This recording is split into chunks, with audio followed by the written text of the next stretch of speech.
Petikan Alkitab untuk khutbah adalah daripada Kejadian 3 ayat 14 hingga 15. Maka berfirmanlah Tuhan Allah kepada ular itu, atas sebab perbuatan engkau itu, terkutuklah engkau melebihi segala haiwan ternakan dan binatang liar. Engkau akan menjalar dengan perutmu dan engkau akan makan debu tanah seumur hidupmu. Aku akan mengadakan permusuhan antara engkau dengan perempuan ini dan antara keturunanmu dengan keturunannya. Keturunannya akan meremukkan kepalamu dan kamu akan meremukkan tumitnya. 샬롬 성가대 찬양과 니시 오케스트라 연주가 있겠습니다. 사랑하는 성도 여러분, Saudara dan saudari yang saya kasihi dalam Tuhan Yesus, semua anggota Mami dari Gereja Cawangan dan Gereja Tempatan, penuntun GCN dan semua anak Tuhan yang menghadiri ibadah ini dalam talian. Inilah penjelasan tentang Kejadian sesi ke-76. Dalam khutbah yang lalu saya telah menjelaskan bagaimana ekosistem bumi berubah selepas bumi itu dikutuk akibat dosa.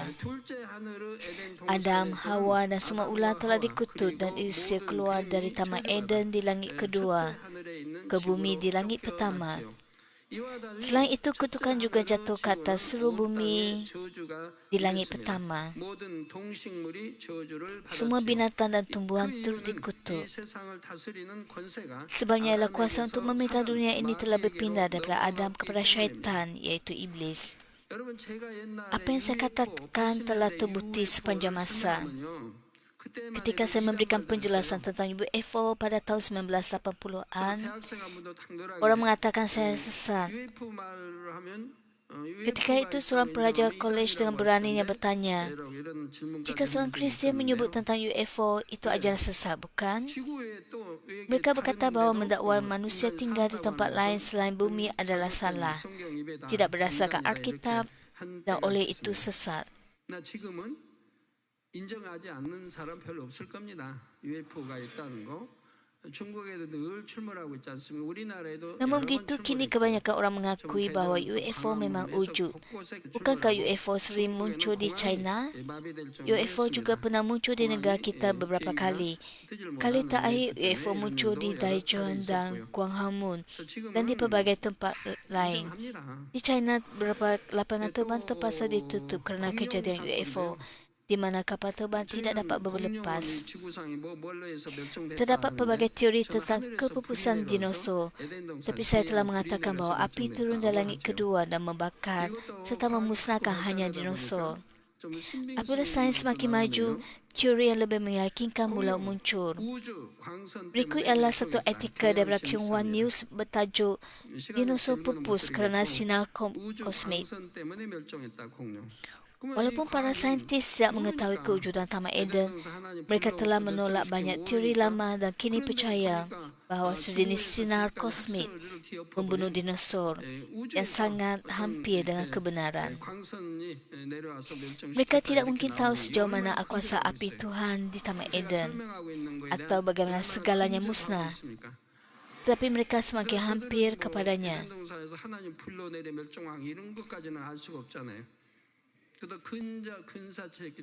Puncak keputusan dinosaur dilihat sebagai faktor luaran, bukan faktor dalaman.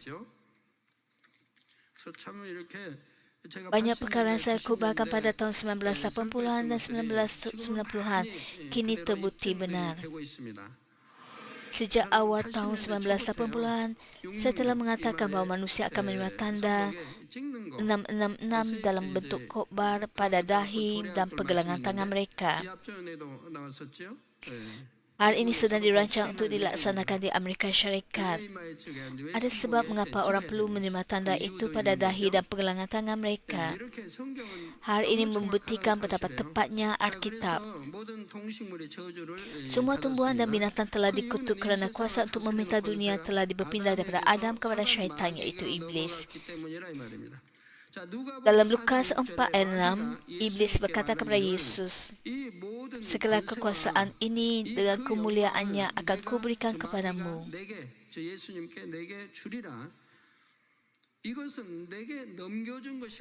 Ayat ini juga tidak menyatakan bahawa Iblis telah menerima kuasa itu. Siapa yang memberikannya? Tuhan? Tidak. Iblis tentu menerimanya kerana ada seseorang yang telah menyerahkannya kepadanya. Kerana semuanya itu telah diserahkan kepadaku dan aku boleh memberikannya kepada sesiapa jua yang aku suka. Iblis sedang berkata, aku telah menerimanya dan aku boleh memberikannya kepada sesiapa yang aku mahu. Iblis berkata bahawa ia akan memberikan kuasa itu kepada Yesus. Itulah sebabnya ia berkata kepada Yesus supaya tunduk kepadanya. Frasa telah diserahkan kepadaku bermaksud bahawa Adam telah menyerahkan kuasa dunia ini kepada syaitan. Tuhan telah memberikan autoriti kepada Adam, bukan? Supaya Adam memerintah, menakluk dan berkuasa. Kuasa itu diberikan kepada Adam. Tetapi apabila Adam telah ingkar dan berdosa, rohnya mati, seperti yang dikatakan oleh Tuhan. Dan kepada siapa Adam taat? Adam menjadi taat. Adam menjadi hamba kepada orang yang ditaatinya. Oleh sebab Adam taat kepada iblis, dia tiada pilihan selain menyerahkan semua autoriti kepada iblis. Dengan mentaati syaitan, Adam menyerahkan semua autoritinya kepada syaitan dan syaitan memperoleh kuasa atas dunia ini. Oleh itu, dunia ini yang dahulu berada di bawah autoriti Adam, kini diperintah oleh syaitan dan iblis. Akibat dosa itu, seluruh bumi serta semua binatang dan tumbuhan di bumi jatuh di bawah kutukan. Antara semuanya, ular menerima kutukan yang paling berat. Apakah yang terjadi kepada ular itu? Pertama sekali, bentuk fizikalnya berubah menjadi sangat menyedihkan.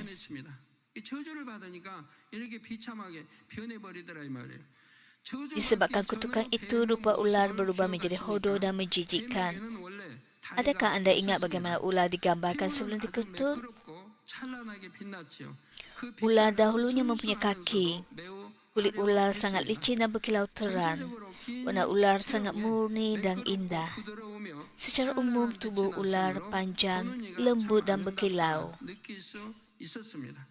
Ular berkilau terang dan sangat cantik untuk dipandang.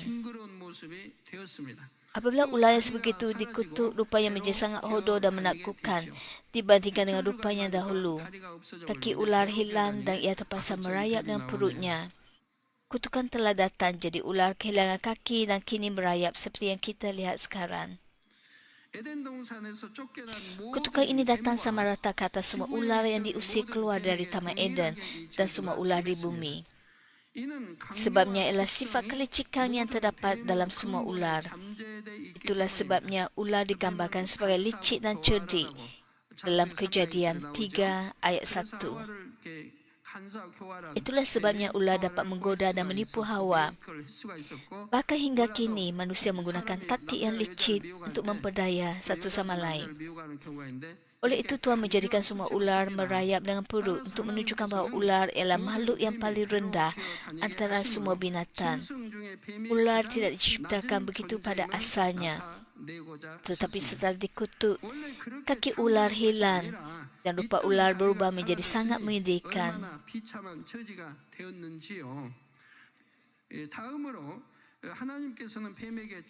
Kemudian Tuhan berfirman kepada ular dalam Kejadian 3 ayat 14, atas sebab perbuatan engkau itu, terkutuklah engkau melebihi segala haiwan ternakan dan binatang liar. Pernahkah anda melihat ular benar-benar memakan debu? Saya rasa tidak. Hari ini kerana ular tidak makan debu, ular makan tikus, katak, burung atau serangga. Ular besar juga makan arnab.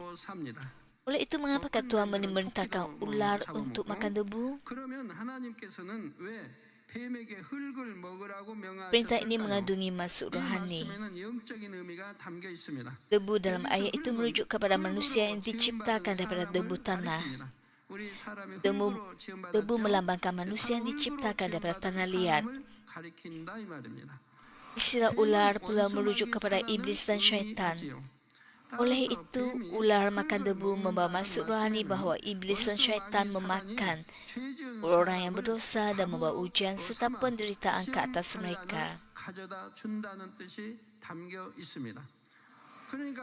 Ujian dan kesusahan tidak datang secara kebetulan, tetapi datang kerana syaitan sedang bekerja atas manusia. Tuhan berfirman kepada ular yang melambangkan syaitan untuk makan debu tanah seumur hidupmu. maka syaitan akan mendekati orang berdosa dan menjalankan kerjanya. Orang yang tidak percaya kepada Tuhan ialah hamba iblis dan syaitan sejak awal lagi. Jika seorang yang percaya kepada Tuhan melakukan dosa, syaitan boleh menuduhnya kerana dosanya itu. Syaitan boleh menuntut Hagar atas dosa itu.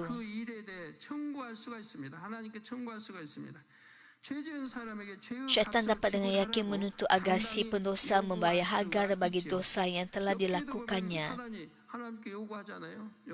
Dalam kitab Ayub, syaitan membuat pelbagai tuntutan terhadap Ayub. Hal ini kerana Tuhan telah memberitakan syaitan untuk makan debu tanah seumur hidupmu. Oleh itu, jika anda telah melakukan dosa, anda harus segera bertaubat dan disucikan oleh darah Yesus Kristus yang berharga. Kepada syaitan yang menuntut balasan dosa itu, anda harus menunjukkan bahawa Tuhan Yesus Kristus telah pun membayar harga bagi dosa anda. Dengan demikian, syaitan tidak lagi dapat membawa apa-apa ujian atau penderitaan ke atas anda. Namun begitu, dalam situasi melakukan perbuatan badan yang berat, anda mungkin akan mengalami pemurnian dalam kehidupan anda. Oleh itu, jika anda telah berdosa, bukan dosa yang membawa kematian, cepatlah bertaubat dan mengakuinya. Dan jika anda berpaling kembali, Tuhan akan mengampuni anda. Apabila anda berdoa memohon pengampunan melalui darah Tuhan Yesus dan mendapatkan damai kerana telah diampuni, syaitan tidak lagi dapat menghalang anda. Jika dosa itu bukan dosa yang membawa kematian, dosa itu masih dapat diampuni sehingga 70 kali 7 kali. Jika Tuhan tidak menunjukkan belas kasihan sedemikian, tiada seorang pun yang akan diselamatkan.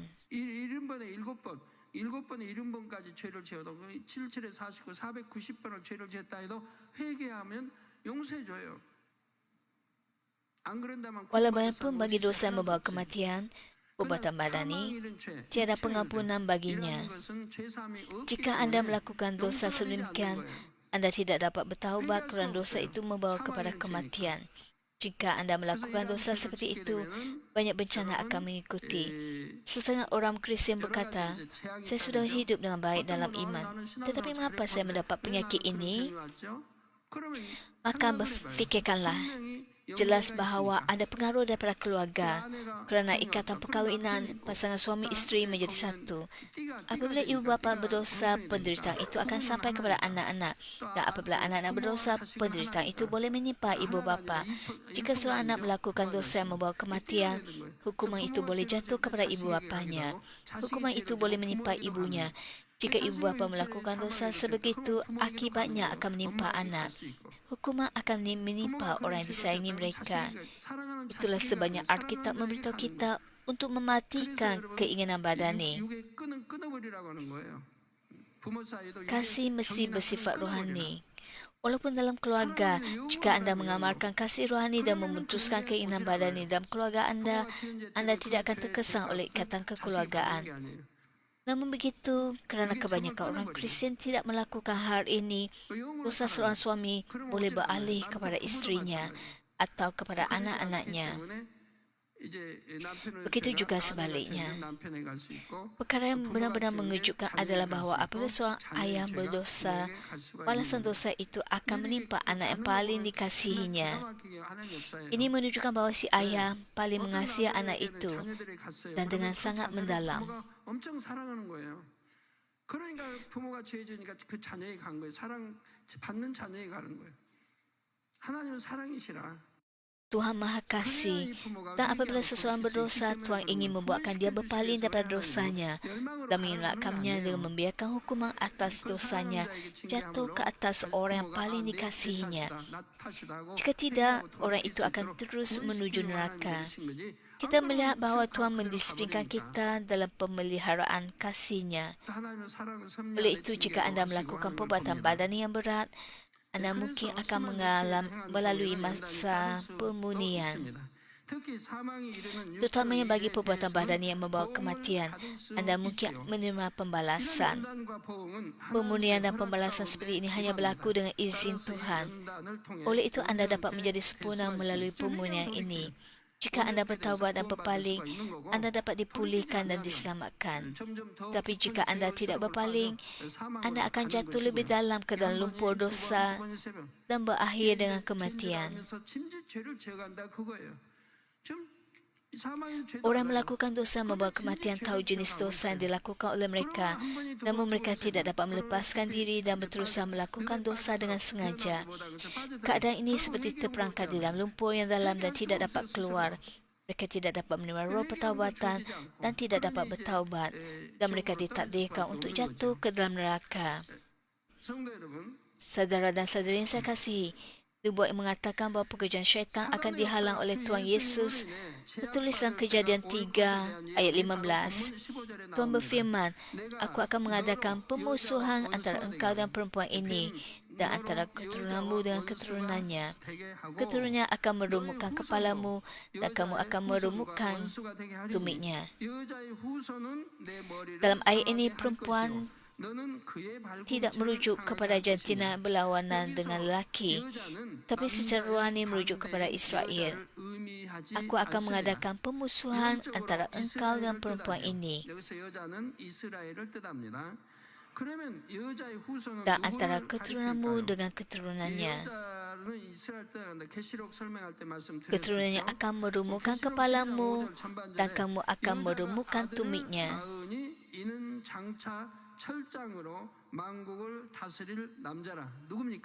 Perempuan tidak bermaksud lawan kepada lelaki, tapi secara rohani bermaksud Israel. Jadi siapakah keturunannya? Saya telah mengatakan bahawa perempuan ini melambangkan Israel seperti yang ditulis dalam kitab Wahyu. Wahyu 12 ayat 5 menyatakan, Kemudian perempuan itu melahirkan seorang anak lelaki yang akan memerintah segala bangsa dengan tombak besi. Siapakah anak lelaki ini? Ia adalah penyelamat kita, Yesus Kristus. Perempuan itu melahirkan seorang anak lelaki dan Israel melahirkan penyelamat ini. Anak lelaki yang akan memerintah segala bangsa dengan tombak besi. Itu merujuk kepada Yesus Kristus. Oleh itu, keturunannya dalam Kejadian 3 ayat 15 juga merujuk kepada Yesus Kristus.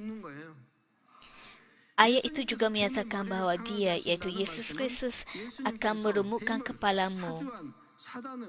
Jika seekor ular dirumukkan kepalanya, hari ini akan membawa kematian. Jika kepala dihancurkan, ular itu akan mati. Yesus Kristus akan merumukkan kepalamu, bermaksud bahawa Yesus Kristus akan menghancurkan autoriti syaitan yang telah menghasut ular. Tuhan meneruskan firman-Nya dalam Kejadian 3 ayat 15, dan kamu akan merumukkan tumitnya. Hal ini bermaksud bahawa syaitan akan melukakan tumit Yesus. Jika seseorang terluka pada tumitnya, dia tidak dapat berjalan dan akan jatuh. Oleh itu, ayat ini bermaksud bahawa Yesus akan dipakukan kedua-dua kakinya dan disalibkan pada kayu salib. Inilah cara Tuhan memberitahu kita tentang perkara yang akan terjadi pada masa hadapan. Pada saat dosa masuk ke dalam manusia melalui Adam, Tuhan menyediakan jalan keselamatan bagi orang yang berdosa. Dengan itu, Tuhan telah berjanji bahawa Mesias akan dilahirkan di Israel untuk menyelamatkan orang berdosa. Syaitan juga mengetahui hal ini, tapi syaitan tidak mahu kehilangan autoriti dan begitu sahaja. Syaitan dan iblis berfikir bahawa jika mereka dapat menyingkirkan orang yang dilahirkan sebagai penyelamat, mereka akan dapat menguasai dunia ini selama-lamanya. Rancangan itu kelihatan logik bagi mereka. Adakah agaknya keturunan perempuan itu akan lahir? Mereka menunggu dengan penuh harapan. Negara manakah yang disasakan oleh mereka? Korea? Amerika, Afrika. Oleh sebab penyelamat itu ialah keturunan perempuan itu, dia pasti akan lahir di Israel, bukan? Itulah sebabnya Israel menjadi sasaran mereka. Oleh itu mereka merancang untuk membunuh penyelamat itu. Sebaik saja dia dilahirkan. Setiap kali muncul seorang hamba Tuhan, mereka akan menghasut orang jahat untuk menganiayai dan membunuhnya. Akhirnya kira-kira 2000 tahun yang lalu Yesus dilahirkan di Israel.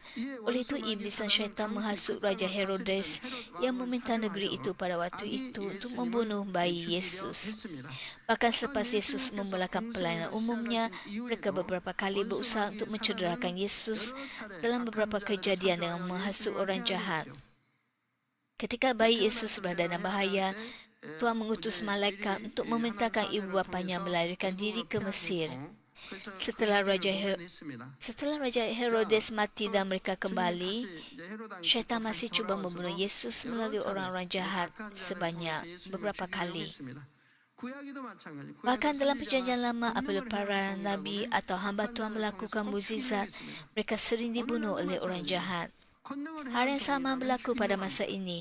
Jika syaitan menemui seorang hamba Tuhan yang menunjukkan kuasa Tuhan, syaitan akan berusaha untuk membunuhnya. Syaitan berusaha membunuh hamba-hamba Tuhan yang melakukan mukjizat dan keajaiban dan menuduh mereka sebagai ajaran sesat. Iblis dan syaitan telah beberapa kali cuba mencederakan Yesus dengan menghasut orang jahat. Setiap kali perkara itu berlaku, Tuhan melindungi Yesus supaya tiada seorang pun yang dapat mencederakannya. Apabila waktu yang ditetapkan tiba, Yesus ditangkap menurut ketentuan Tuhan. Dia disalibkan pada kayu salib, menumpahkan darahnya dan mati bagi menebus dosa manusia. Iblis dan syaitan menyangka bahawa mereka telah memperoleh kemenangan. Mereka berfikir mereka akan terus menikmati kuasa duniawi kerana mereka telah memusnahkan keturunan perempuan yang akan meremukkan kepala ular. Namun begitu bagi mereka, hal itu ialah kesilapan besar dan perhitungan yang salah sama sekali. Berapa banyak rancangan dan konspirasi jahat yang akhirnya menjadi sia-sia apabila kita merenung kembali. Apabila kita berjalan di jalan benar, Tuhan melindungi kita dan segala berjalan dengan baik serta menjadi lebih baik. Jika tidak berjalan di jalan benar, adakah perkara akan berlaku mengikut rancangan manusia? Tidak. Sebaliknya penderitaan dan ujian akan menanti kita. Dengan menyakiti Yesus yang tidak berdosa, mereka sebenarnya sedang melukai diri mereka sendiri. Apakah maksudnya? Bahagian pertama Roma 6 ayat 23 menyatakan satu hukum rohani yang penting. Ganjaran dosa ialah kematian. Hal ini bermaksud bahawa hukuman kematian hanya berlaku kepada orang berdosa. Hukuman kematian hanya dikenakan kepada orang yang berdosa, seperti Adam dan Hawa yang tidak taat kepada Tuhan dan menjadi orang yang berdosa, lalu mengalami kematian. Secara ringkasnya, orang yang tidak bersalah dan tidak boleh dibunuh. Jika anda tidak melakukan dosa yang membawa kematian, iblis tidak dapat membunuh anda. Dalam keadaan sebegini, jika anda bertaubat dan berpaling daripada dosa anda, Tuhan pasti akan melindungi anda tanpa sebarang kesilapan dan menghiburkan anda. Dia ialah Bapa kita. Namun begitu masalahnya ialah orang yang telah melakukan dosa yang membawa kematian tidak mengalami penderitaan atau penyakit yang mematikan. Kitab Ibrani menyebutkan bahawa jika seseorang melakukan dosa yang membawa kematian tanpa melalui penderitaan atau didikan, maka dia ialah anak haram. Bagaimanakah mereka menjadi anak haram? Mengapakah mereka menjadi anak haram jika mereka telah menerima Tuhan Yesus sebagai penyelamat?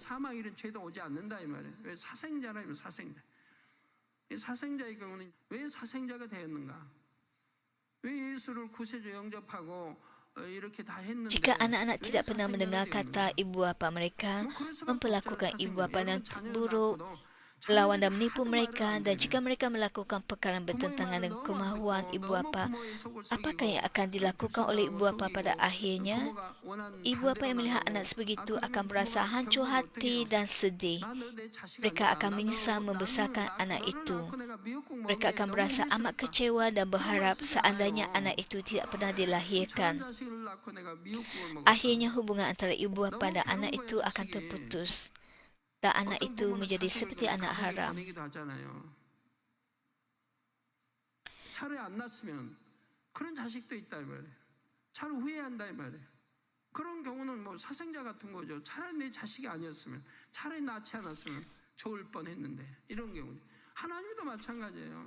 Begitu juga dengan Tuhan. Berapa kali mereka harus tidak taat kepada firman Tuhan dan melakukan dosa sebelum menjadi anak haram?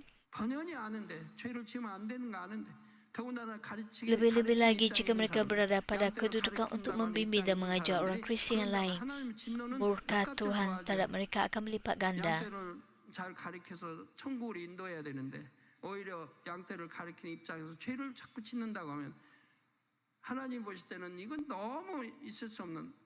Mereka sepatutnya membimbing kawanan domba dengan baik dan menuntun mereka ke syurga.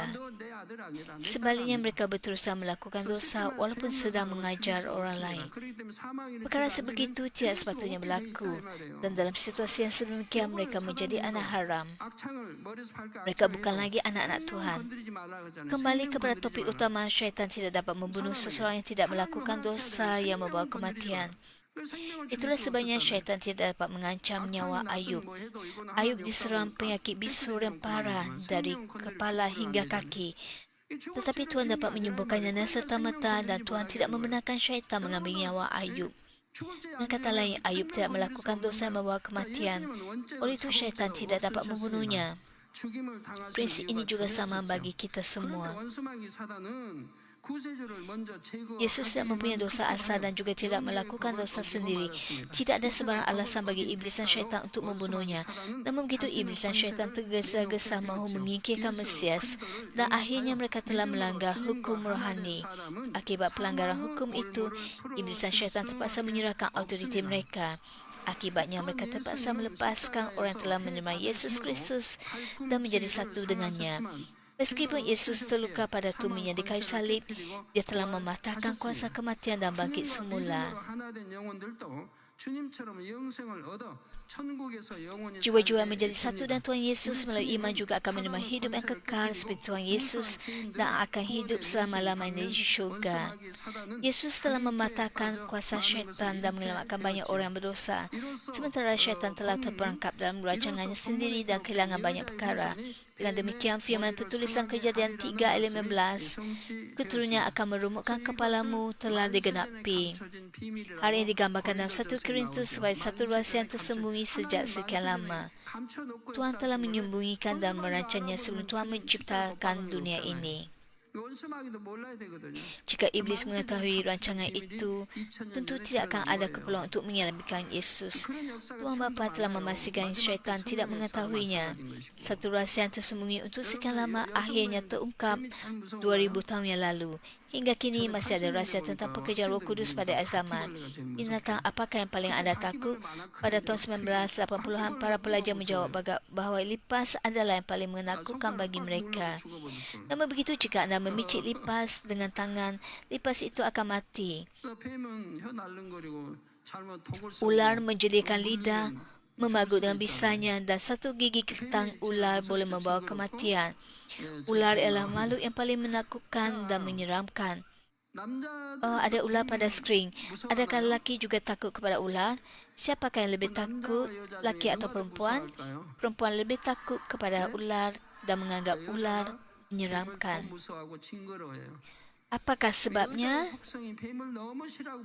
Jika kita menelusuri susu galuh keturunan wanita, kita akan sampai kepada Hawa. Hawa telah digoda oleh ular dan memakan buah daripada pokok pengetahuan tentang perkara yang baik dan yang jahat, lalu menerima kutukan.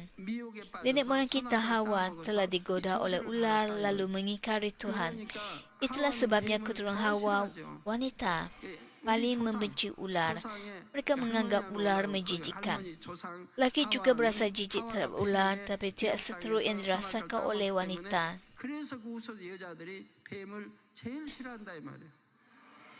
Salah seorang anak saudara saya sangat takut kepada ular, sehingga dia boleh pingsan hanya kerana seseorang menjerit, ada ular. Oleh itu, apabila dia pergi ke zoo, dia akan mengelak daripada mendekati kawasan yang mempunyai ular.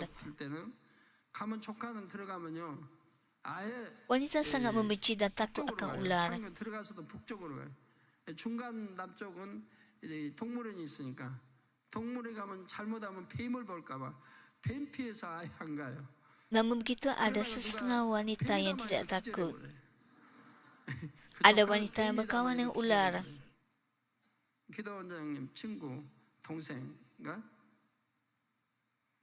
그런 조카가 있었는데 여자들은 그렇게 뱀을 싫어하고 무서워요. 싫어하지 않는 사람도 있더라고요. Ada wanita yang berkawan dengan ular, melilikannya pada leher, malah membawanya di dalam poket. Ini mungkin hasil daripada latihan. Salah satu ciri wanita ialah mereka takut kepada ular. Hal ini kerana Hawa telah diperdayakan oleh ular dan menempuh jalan menuju kematian. Itulah sebabnya wanita sangat membenci dan takut akan ular. Apabila kita memahami dan mentafsirkan Alkitab dengan cara ini, kita akan menghindari betapa tepatnya Alkitab. 얼마나 정확한 건지 몰라요. 정확한 그런 거 하나하나까지도 얼마나 정확한 건지 몰라요. 저도 뱀은 정말 Saya sendiri juga sangat membenci ular. 싫어하는 게 뱀이에요. Bagi saya, ular ialah binatang yang paling 다른 거 웬만하면 menakutkan. 안 무서워하는데 Lebih tepat lagi, ular ialah binatang yang paling menjijikkan dan menyeramkan. 꼭 무섭겠어요? Sejak kecil lagi, saya sudah takut akan ular. 저 어려서도 Tetapi setelah saya belajar dan memahami Alkitab, 상고하고 성경을 baru 알고 saya 나서 sedar, 아, 내가 왜 ah, 그렇게 itulah 뱀을 sebabnya saya 싫어했구나 begitu 하면서 membenci ular. 알았지만요. 네.